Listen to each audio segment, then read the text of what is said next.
Peter and I started our practice, it was expected that you had to work 50, 60, 70 hours a week. Some of the most successful practice owners today that I know are working less than 40 hours a week because they've built great teams. Welcome to the Path to Owning It podcast by Provide, hosted by me, Corey Brown, a marketing leader at Provide with over a decade in the healthcare industry. If you found us, you're likely an aspiring or established healthcare practice owner looking for tools and advice to begin your journey or take your practice to new heights. And you're not alone. So to help you achieve your practice ownership dreams, twice monthly, we'll tap into our unparalleled network of industry experts who will join us on our quest to provide the answers to your most pressing questions. Like what you hear? Follow us on Apple Podcasts, Spotify, or wherever else you listen. Today, we will hear from experts in the field of veterinary medicine about what they've learned and what they would have done differently if they were to do it all over again. Dr. Dan Markwalder has been a veterinarian for 33 years and for 28 years has owned and operated a number of companion animal hospitals in and around the Chicagoland area. Now, he's partnered with Mission Veterinary Partners as their chief veterinary officer. I'm also joined by Dr. Peter Weinstein. He is a husband, father, pet parent, veterinarian, and leader. He has been involved in virtually all aspects of veterinary practice, from a 15-year-old kennel kid to a hospital owner. Organized veterinary medicine has been a passion as well, with various roles in leadership, including presidencies of Southern California VMA, California VMA, and Vet Partners. Currently, he is teaching business and finance at the Veterinary College of Western University of Health Sciences. Gentlemen, thank you so much for joining us today. It's a pleasure to have you on our show. Thanks, Corey. Corey, it's great to be with you. Great to have you guys with us as well. And, from your intro, super impressive. We were excited to have you on just from your sheer expertise in the veterinary field. So I'd love to start if each of you could give us just a brief history of your practice ownership journeys. Peter, why don't we start with you? Well, about 2 years after graduating from veterinary school, I had been working as an associate for a number of practices here in Southern California, specifically Orange County. I was driving with a colleague to a veterinary group meeting, and we were driving by a shopping center that was being built in and around where there were going to be 50,000 new homes. So I looked at that and I said, well, if I can make money for somebody else, I can make money for myself. So that was the initiation of my so-called entrepreneurial seizure. And approximately 9 months later, after going through some different things, I opened my own hospital, startup, de novo, made all sorts of mistakes as we are bound to do, but was able to expand it, build it, move it, expand it again, and then eventually was able to sell it to one of the national consolidators. But it was a great learning experience full of heartbreak and excitement all at the same time. That's great. And we'll get more into that as we move on through the show. Dan, why don't we hear about your journey? Corey, I always say I've had 3 professional disruptions in my career. The first 2 were practice ownership. Right out of school, my dream at a very young age was to be a practice owner, and did everything wrong, didn't interview well at my first role, my first job as an associate. My dream was to be a partner in that practice, and after a year, I didn't make partnership. Now, you think I would have asked the right questions, like, have you ever had a partner? Because if I asked something as simple as that, I would have recognized he never had a partner. But it motivated me to go and start my journey to practice ownership. This was in the early 90s, so at 27 and a half years of age, I started my very first hospital. Again, veterinary medicine was radically different back then. Even the lending institutions didn't really look at veterinarians as a viable business model. So the scariest loan of my life was after being told no by 20-some banks. Wow. I went and got my first loan from my grandmother, who was a child of the Depression. And that's how I started my first hospital in a 1,200 square foot, 2-exam room, a de novo startup hospital. And I barely knew clinical medicine, and I certainly didn't know a whole lot about leadership and business. And then my second major disruption was when my first kennel attendant graduated from Peter's alma mater, Illinois, and every other word out of his mouth was partnership. So that started my journey to acquire, or in this case, to start another hospital. And what I recognized is that, quite frankly, I almost lost that hospital. And I wanted to blame everybody else. I wanted to blame my team. I wanted to blame my clients or my lack of clients. And what I realized, I was the issue. And it really started me on my journey of getting some great mentoring and coaching and learning the business end, learning what it's like to have a successful, thriving hospital. And along the way, I fell in love with that, and I was able to scale multiple hospitals in and around the Chicago area. I had at one time close to 20 different partners. Wow. And then in 2020, we partnered with MVP, Mission Veterinary Partner, and became the chief veterinary officer. Wow, that's an amazing story, Dan. And it sounds like you've always had ownership as a goal for you. I'm curious, Peter, was that something that was always a goal for you too? Or seeing that new strip mall being built where there's a lot of new residents, was that the key that made you think, oh, you know what, this is a good idea? So growing up, I had a number of goals. First goal was to get into veterinary school. That wasn't easy. I didn't get in the first time. Then the second goal was to graduate from veterinary school.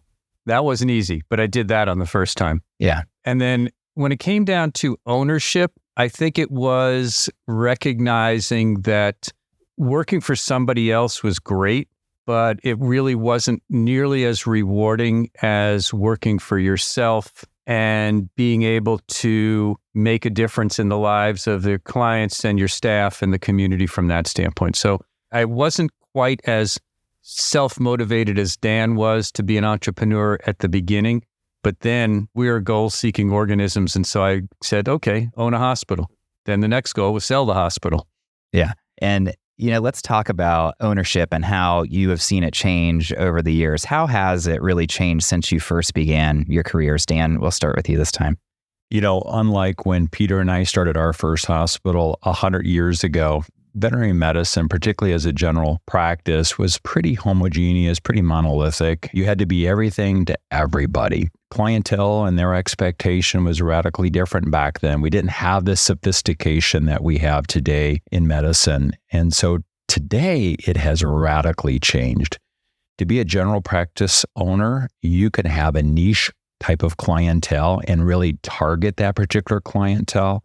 You can have a business model that's very specific. So you could be a general practice, but you can have really different models. We're seeing the increase of the urgent care model, or maybe you want to really develop a high surgical load, or even a dental. We're seeing more and more practices today that are dental heavy. And so what's nice about today is you don't have to be all things to all individuals and clients and patients that you serve. And I think that's why this is some of the most exciting times, certainly in my 33-year history of being a practice owner.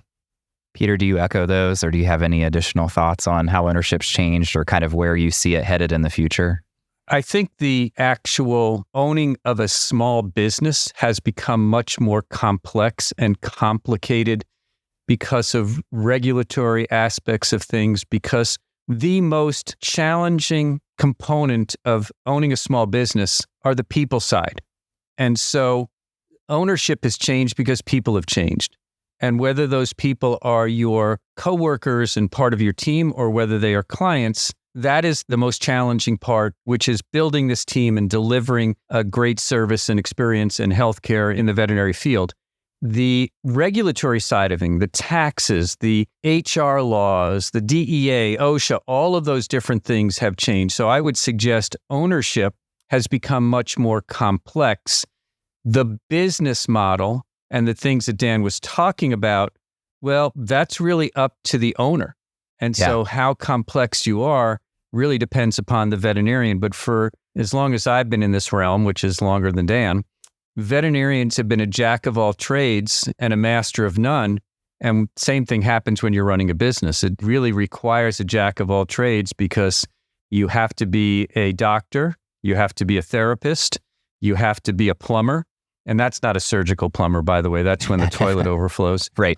And you have to be a retailer. So it is a whole bunch of different things that I would suggest that veterinary ownership, although there are much more great and unique opportunities, I think veterinary ownership has become much more complex and complicated over the last 30 plus years. Yeah. And, we've talked a bit on the show previously about the veterinarian shortage in parts of the country, and we know that's still an issue. Do you think that these things that you're speaking about are part of the cause of that? People are seeing that it's becoming harder, it's more complex, or is there a bigger issue to that? Boy, you've opened up a can of worms here, Corey. Peter and I speak quite a bit about this, the shortage, and in some cases, the perceived shortage of veterinarians and veterinary healthcare professionals. Obviously, a hot topic today within the profession, even outside of the profession. I would say this, it's really multifactorial. Truly, there are shortages, particularly in our rural areas, the semi-rural areas, the mixed animal practitioners, the equine practitioners are truly fighting for DVMs. This is something that you probably are not used to hearing, but I believe in the urban and the suburban area, there's not a shortage of veterinarians. What we're seeing is increasingly the younger veterinarians, they want to go into the urban, the suburban areas where there appears to be a decent supply of veterinarians. I do think we do have, again, multiple issues associated with the perceived shortage, everything from, which is near and dear to Peter's heart, I'm sure he'll touch on this, and that is efficiency issues. We continue to struggle as a profession for efficiency, and particularly at a time, again, where we've seen a lot of sophistication of medicine. What we're doing today is radically different, particularly in general practice, than we did 10, 15, 20 years ago. And so it requires highly trained, highly sophisticated staff. Peter and I talk about this all the time. Veterinarians really should be doing a handful of things: diagnosing, treating, doing surgery, and prescribing. And that means everything else should be done by the team level. And I think we are at a crucial time in veterinary medicine where the next generation, if I can say the next generation of veterinarians, understand that. And as we pass that baton on, going back to the heart of this talk, veterinarian owners that are developing great teams and utilizing those teams and developing great cultures, quite honestly, they're not having a recruiting problem. Yeah, we've heard that too, time and time again on the show, the more that we talk to. Peter, what are your thoughts on that? We do have workforce issues. There somewhat is a maldistribution, as Dan was talking about. I think that the workforce issues will become a little bit easier. We're still kind of at the tail end of this 4 years of pandemic and post-pandemic recovery. But I think what we're starting to see is normalization of the practices back to where we kind of were in 2019, 2020. So those hospitals that were having a need for doctors then are probably having a need for doctors now. And a lot of it is in the rural areas, and a lot of it is in areas like equine or mixed or food. But I think in the urban areas, there will be some normalization, and we may have maybe overhired a little bit during the super hyper times during the early parts of the pandemic. Yeah. And I think we're going to start to see some of these doctors who were working for others or who were part of an assimilation into the national consolidators looking to see what their next vision is. And some of it may be that they want to continue just to be an employee, and some of it may be that they want to become an employer. And we're also dealing with the starting of the integration of the Gen Zs into the veterinary field. So we look at the Gen Zs and the Gen Ys as almost 50% of all the veterinarians, but more than 50% of our clients.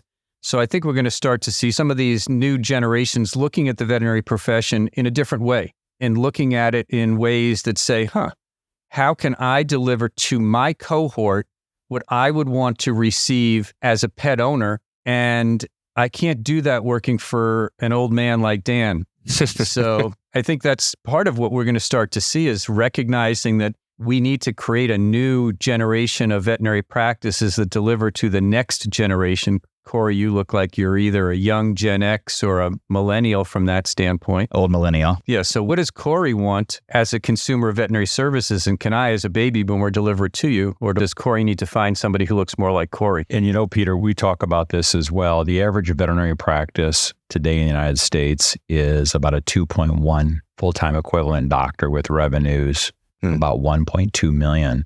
No one talks about, do we have too many veterinary hospitals? And I know there are some entrepreneurs out there that are buying multiple hospitals and consolidating them into one location. How do we make efficient use of our teams?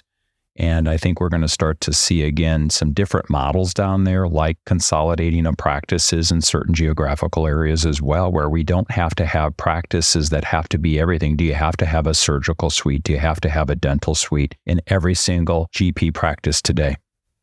Yeah, those are great points, guys. Thanks for commenting on that. And Peter, I'm going to dovetail off something you said.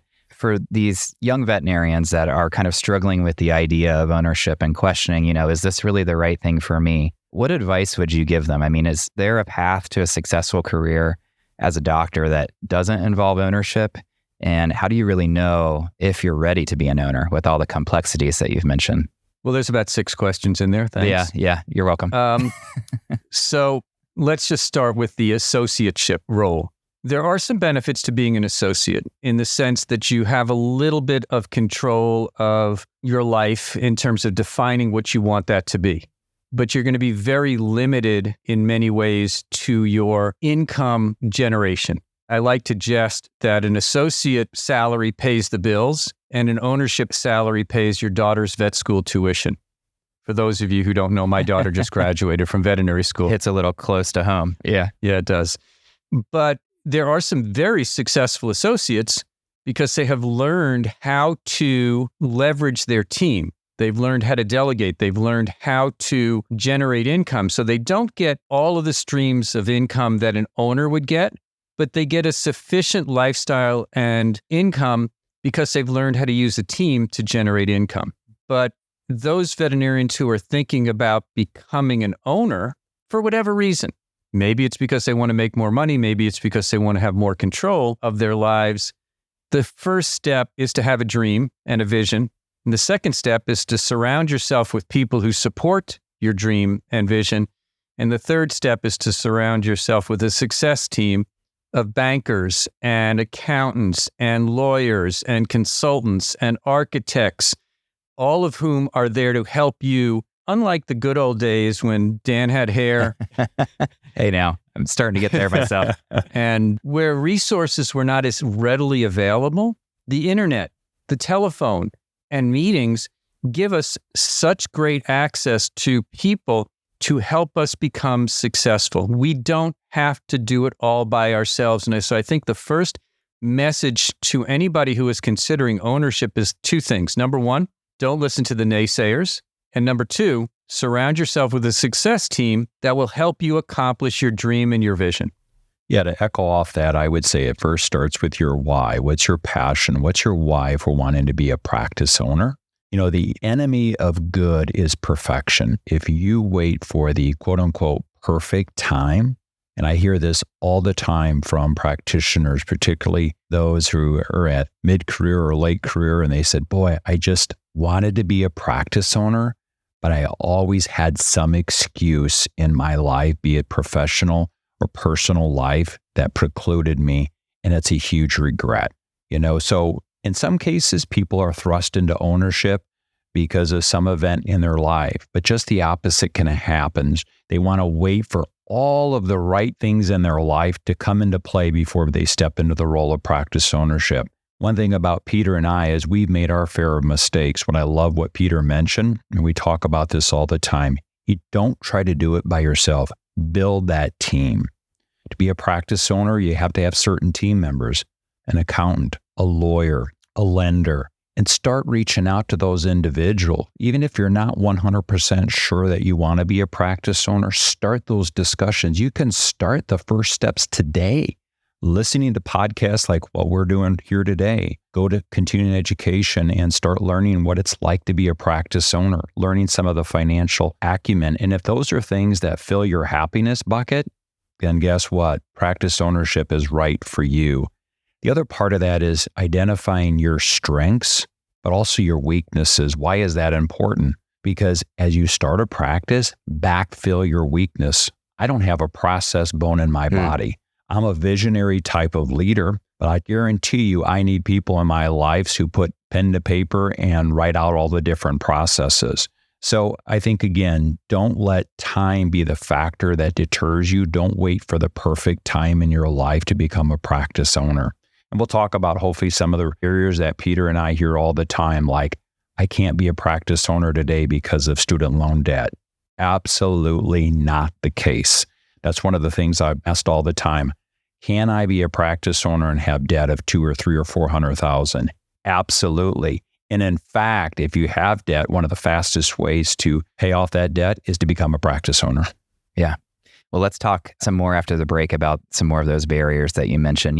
We've talked about the history of animal hospital ownership and what the future holds. And when we come back, I'd like to have you share your biggest revelations as hospital owners to help prepare our aspiring and new owner listeners for what might lie ahead. More with Dan Markwalder and Peter Weinstein right after this.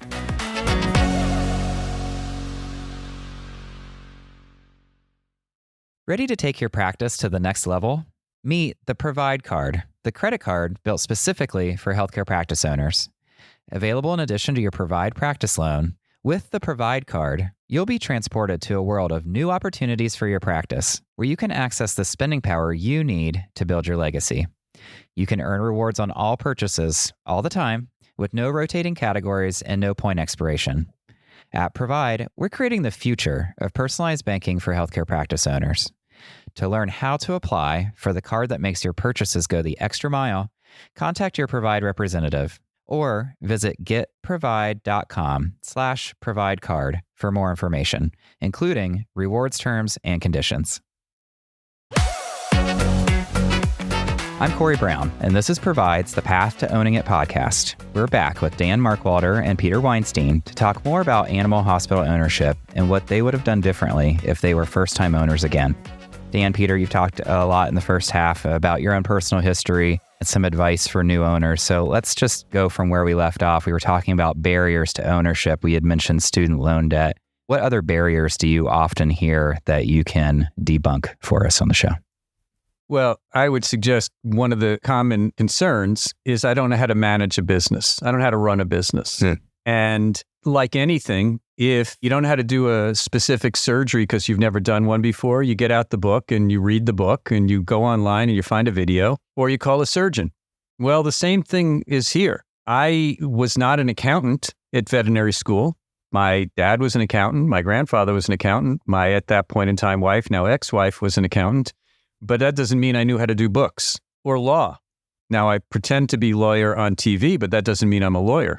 So it's really about recognizing what you do well and having that direction, having that why, and then finding others, whether it's a manager. Somebody said, what's the first thing a hospital owner should do? And when they can, hire a manager so they can do what they do best, which is to be a doctor. So the fear of ownership because you can't, quote unquote, manage a business, I would suggest it's a false fear. It's a false flag. There are some truly outstanding practices where the doctor is just a doctor, but is still the owner and somebody else is handling everything else. So that's one of the other fear factors. Dan probably has another one as well. I think particularly nowadays, unlike when Peter and I started our practice, it was expected that you had to work 50, 60, 70 hours a week, right? Because again, there wasn't much to differentiate practices from one another. The extent of our marketing was this thing called yellow pages, literally, and how big was your yellow pages going to be?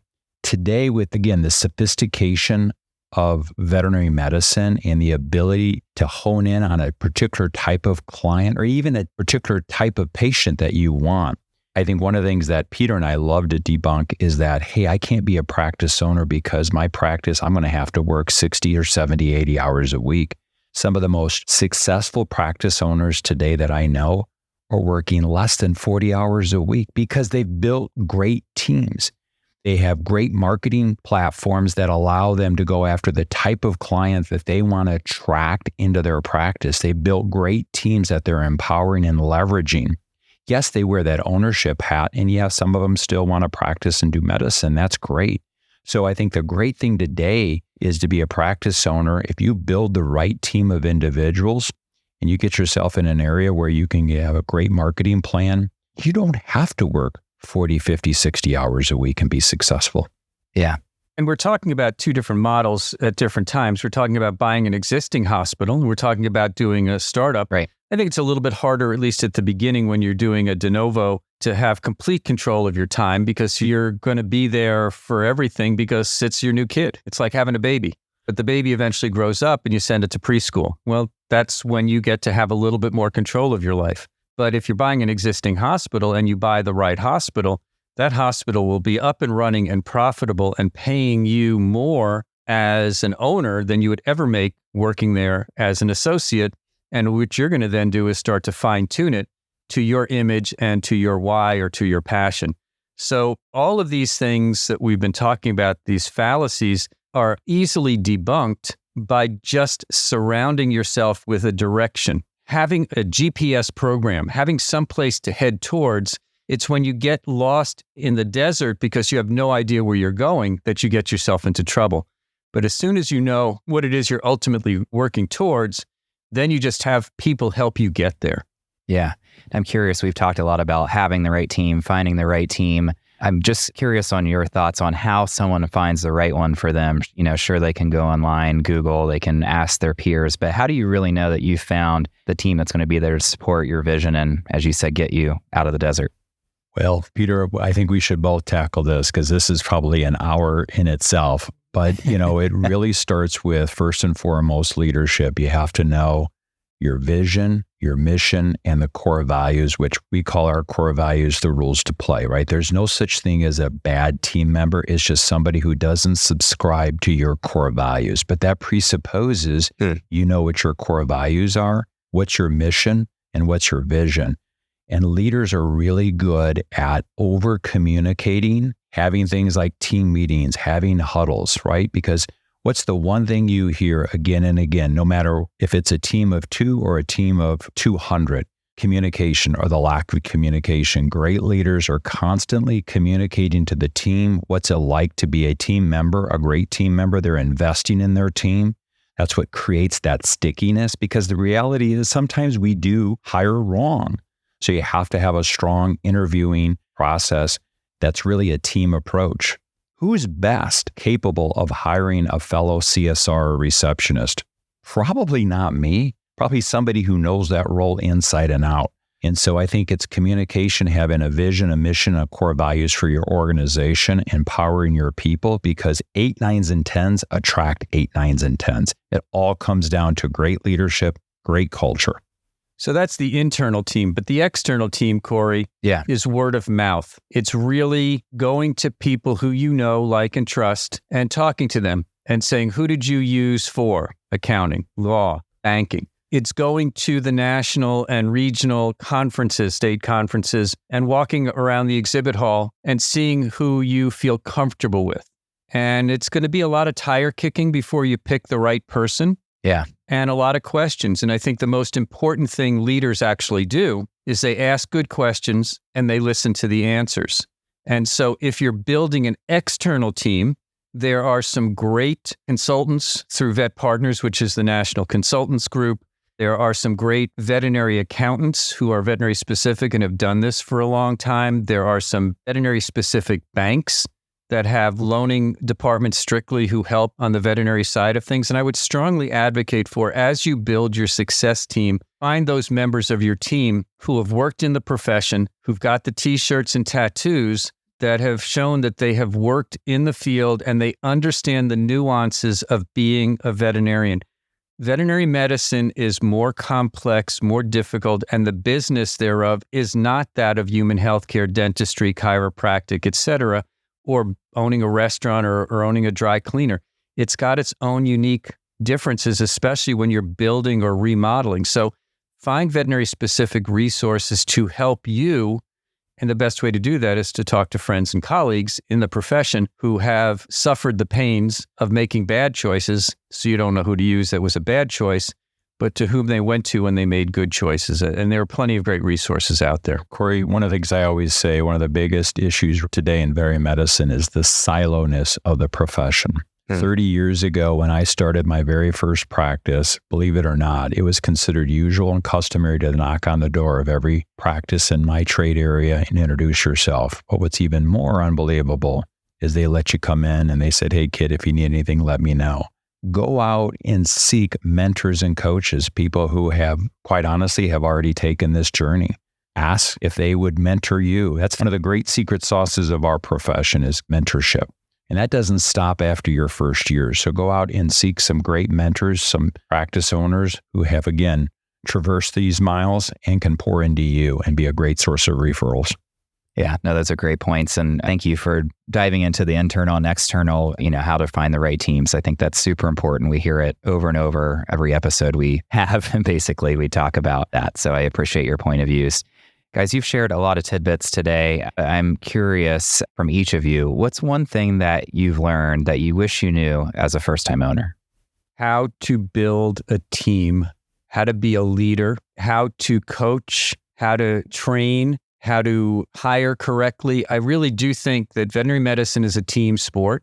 And our job in the veterinary field is to be the coxswain at the front of the boat saying stroke, which means you have to have the correct people on the boat and you have to have trained them how to row. And I think we sometimes don't understand that.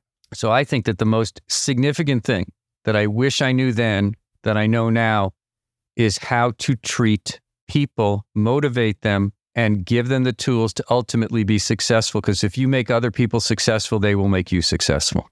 Yeah, I would say a couple of things. First and foremost, for me, the realization is that I didn't have to be all things to everybody. That took me some time to realize that. The analogy I use, if you go into a 5-star hotel, you have a different expectation than if you go into a 2 or 3-star hotel. What do you want to be and get really good at that? And I think the other part of that equation is the most important thing that you can do as a practice owner is to develop a predictable, consistent model. And as Peter mentioned, that is highly dependent upon where you want to take your practice and develop the team that's going to help you execute that. So the best, most successful leaders that I know as practice owners are fastidious in developing the best of the best teams, and that's their competitive advantage. I'll add one more thing because I wrote a book on it, and Dan's mentioned it. It starts with what I would suggest is learning to work on, not just in, your business. Any small business owner is very good at the technical work that the business requires. And we frequently get so embedded in our practice that we don't even know what's going on. So working on means taking a step back and looking at your practice from 35,000, 3,500, 35, and then 3.5 feet and seeing what everything is that's going on. I think, again, we are so busy being busy that we don't always know how the business is operating. So working on, not just in, is imperative. And I will for sure say that I was so busy being busy that I wasn't paying attention to the issues within my practice because I was too busy doing the tasks that needed to be done within the practice. Yeah, those are both great points. I thank you for that. You continue to, both of you, do incredible work in the industry to give back to your community and colleagues in a way that you didn't have. Can you talk a little bit about your newest resource that's coming soon that will walk young veterinarians through ownership obstacles from soup to nuts? We are very pleased to talk about Veterinary Ownership Advocates, which we anticipate will be launching on April 1st. We have recorded 24 hours of race-approved continuing education that will be online, hosted on a learning management system. They're all 30-minute modules, except for one, which is an hour.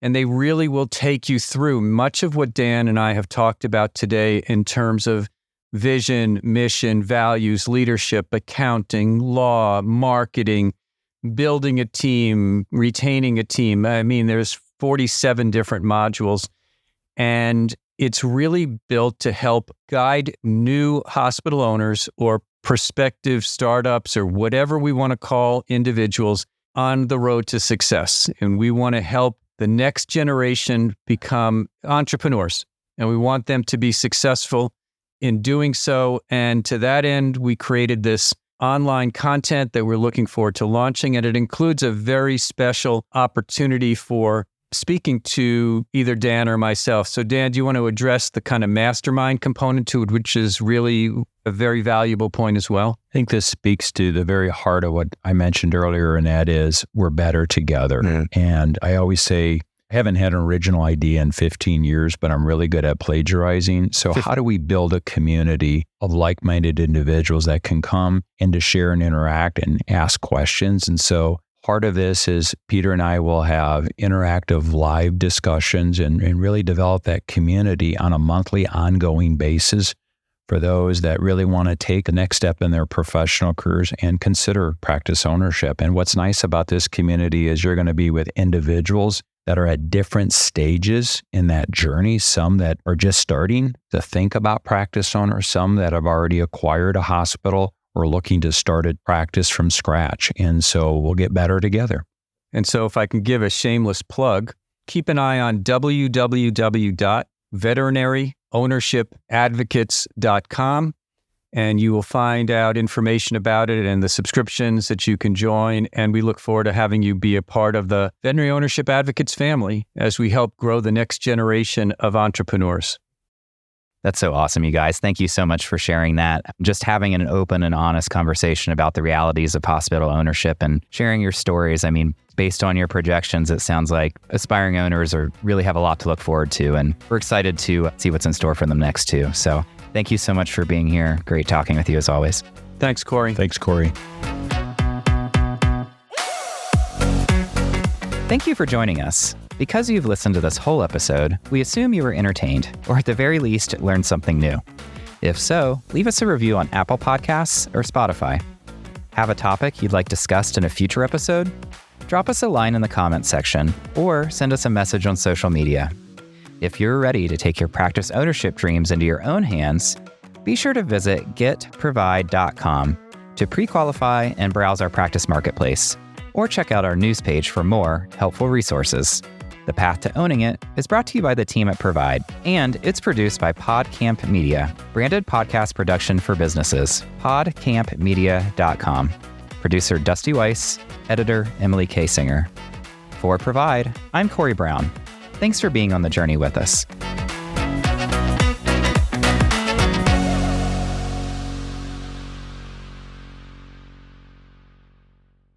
Provide is a division of Fifth Third Bank, National Association. All opinions expressed by the participants are solely their current opinions and do not reflect the opinions of Provide, its affiliates, or Fifth Third Bank. The participants' opinions are based on information they consider reliable, but neither Provide, its affiliates, nor Fifth Third Bank warrant its completeness or accuracy and should not be relied upon as such. This content is for informational purposes and does not constitute the rendering of legal, accounting, tax, or investment advice or other professional services by Provide or any of its affiliates. Please consult with appropriate professionals related to your individual circumstances. All lending is subject to review and approval.